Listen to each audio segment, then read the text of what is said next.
Hi, I am Sahil, and this is Day 12 being a debt person on the way of being a debt free person। तो आज का हमारा topic है fear of recovery calls.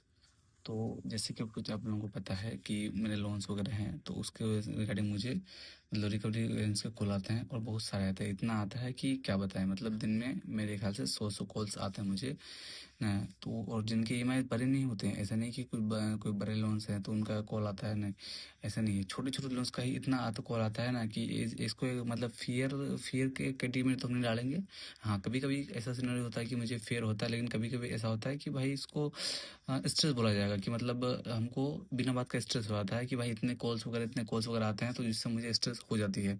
ऐसा नहीं है कि मतलब मैं ईएमआई नहीं भरता है, मैं ईएमआई भरता हूँ, लेकिन फिर भी उसके बावजूद या फिर मतलब उससे पहले ईएमआई जब डेट होता है ईएमआई भरने का, उससे पहले इतने कॉल्स आने लगते हैं जिससे कि बहुत ज़्यादा स्ट्रेस हो जाता है।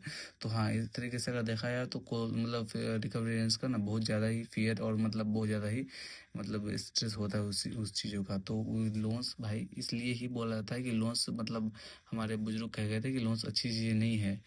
हम बात ऐसा है कि आदमी को वक्त पड़ने पर ज़रूरत पड़ने पर लोन लेना पड़ता है, लेकिन लोन का जो है वो अभी का सिनेरियो ऐसा हो गया है कि मतलब एजेंट इतने बार कॉल करते हैं मतलब उसके रिकवरी के लिए कि मतलब टेंशन हो जाता है।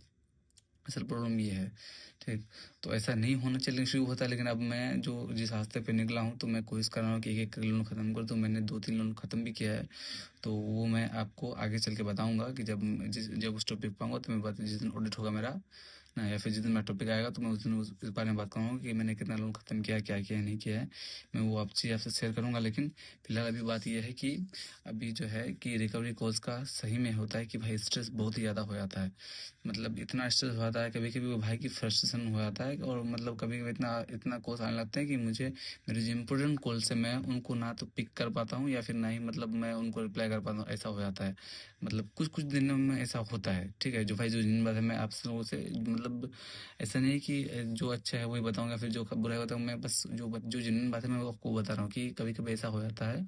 मतलब एक दो बार मेरे साथ ऐसा हुआ है कि भाई इतने कॉल्स वगैरह आने लग गए हैं कि मुझे एट द एंड मुझे कॉल्स को कट करके तब अपना किसी कॉल के अपना रिलेटिव को या अपना किसी मतलब जो भी है फ्रेंड सर्कल है किसी को भी फ़ोन करना है, तो मुझे उन फ़ोन्स को कट करने के बाद कॉल करना पड़ा है। ऐसा सिनेरियो हो गया है।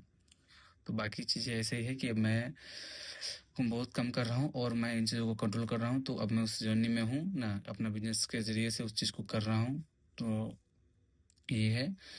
तो आज का टॉपिक हमारा यही था। अब अगले वीडियो में मिलते हैं, तब तक के लिए बाय बाय।